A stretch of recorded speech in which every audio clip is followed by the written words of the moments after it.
fam, it's Fry Guy here with episode 6 of Slight Research, Black Cultural Segments.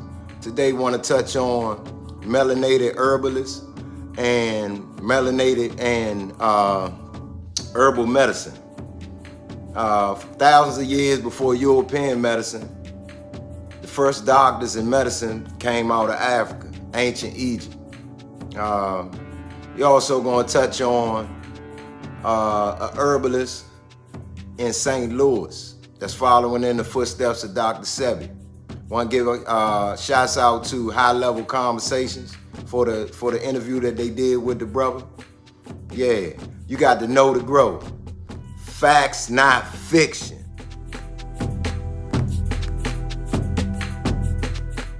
And a lot of these herbs, believe it or not, they exist in your kitchen. Right. So ginger and mint and garlic is an herb too. So also a lot of times when you're eating food, you're actually using a lot of herbs. And are many of our medicines, they're plant-based to begin with, like right. the things, right? Exactly. For example, aspirin. Well, the chemical in aspirin comes from the bark of the willow tree. And back in the old days, they used to boil a willow tree bark down and drink it and, feel less pain. It's And great. It doesn't even say like willow bark in the ingredients. Right, sometimes it does it, right. Yeah. Sometimes it says willow bark. More than 3,500 years ago, the ancient Egyptians used willow bark as a traditional medicine for pain relief. Today, we call it aspirin. Facts, not fiction. What got me into health and healing was truly essentially healing myself. Raised out there running the streets, gang banging, getting shots, stabbed. I got metal from here to here, wounds all over my body. You tend to start getting into, activities that's not healthy or conducive for your health, man. So, blood pressure, man. I remember taking all the medicines and everything, but that doctor looking me in my eyes, just telling me if you do this again, you might not survive this one. And man, it scared me straight. I ended up going home that day. I threw away all my dope, threw away the dope that I was selling, flushed my weed down the toilet, you know what I'm saying? And I sat down on the couch. And I'm like, man, when I was sitting down, I was sitting next to a little table I had, and I had all my medicine up there. And I just got disgusted with myself, man. So I'm like, man, what can I do? Getting on YouTube and Googling natural healing remedies, you know what I'm saying, to some of the stuff that I was suffering from. It's the brother Yakai Raphael, herbalist, following in the footsteps of Dr. Sebi. You got to know to grow. Dr. Sebi popped up, man, and I seen this black, tall, skinny, bald-headed man talking about he done healed HIV, sickle cell anemia, leukemia, talking about the Usha Village Research Institute.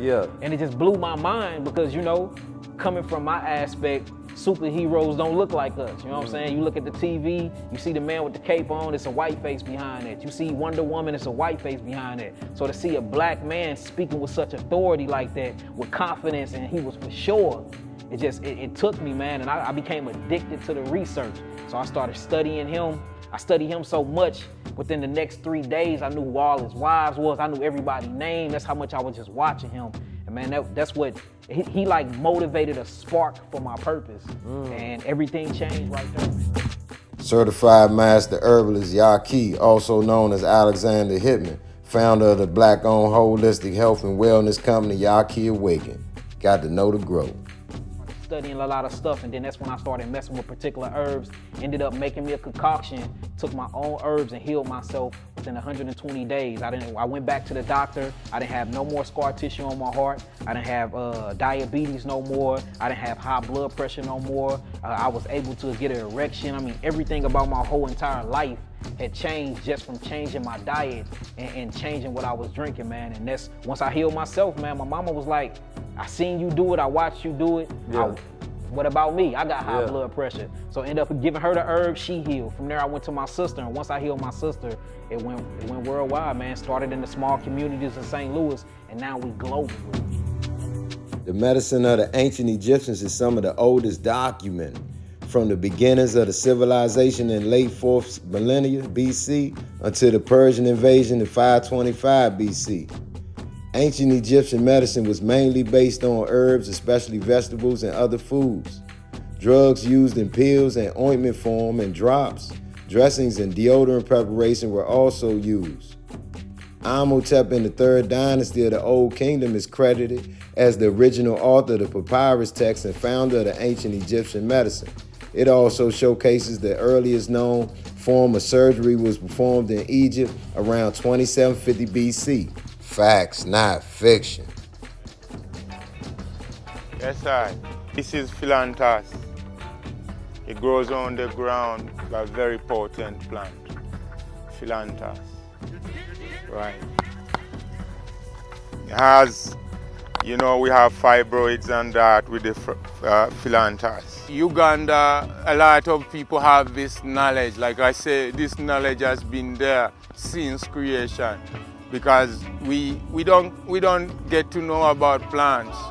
We communicate with plants on different levels. So that's why the plants bring healing to us, because they deal with body, mind, and spirit. So in a nutshell, herbal medicine and natural healing practices are part and parcel of our livity. Despite that, the Western world and pharmaceutical companies, they suffocated all that. But you go down to the people, they know, many of them know about plants and their names. You see this dented. So I show you some of the stinging nettle.